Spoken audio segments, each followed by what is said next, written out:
Computer programs are stored on disk, or source code is stored on disk, and when we compile it, we need to pull it off of disk into faster memory.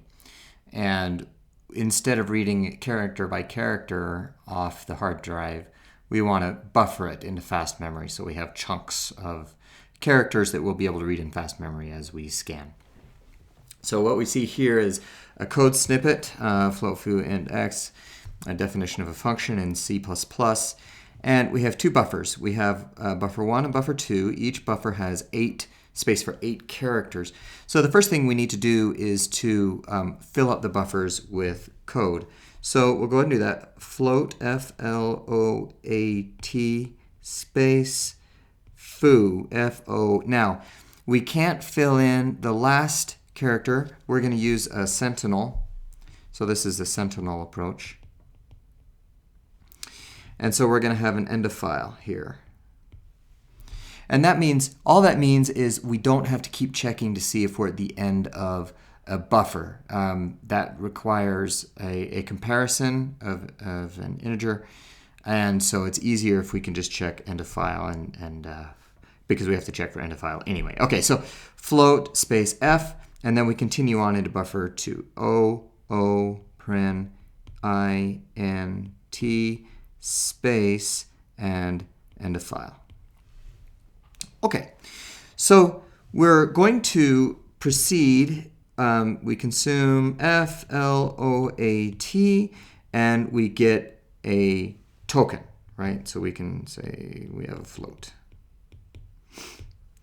And there we're done. We get the space, and then we consume F, and then we hit an end of file.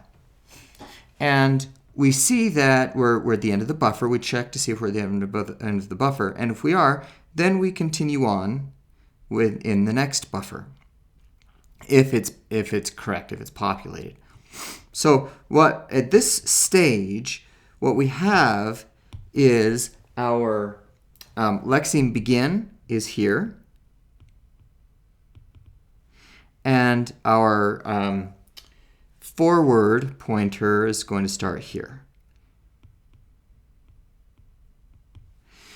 But then we're going to continue on moving the forward pointer ahead until we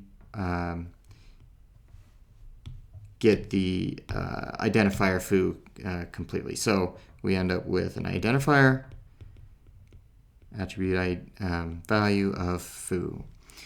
Okay, we end up here with the open paren. We get a token open paren, and then we get the reserved word int and a space, and then we hit another end of file. Now this is where things get interesting.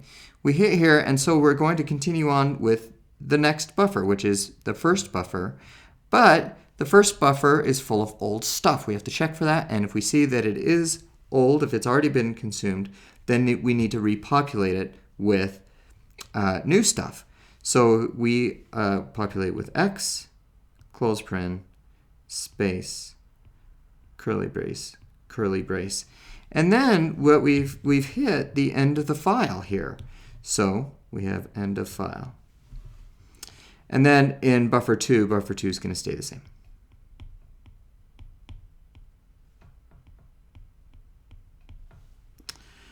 All right, so we continue on now in buffer 1. We get an x, which is an identifier, x, and close paren,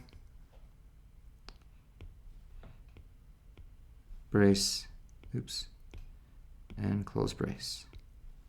And then we hit this end of file, and we know that, and we can check to see, are we at the end of the buffer? No. Then this end of file means we are at the end of the input file, and we're done.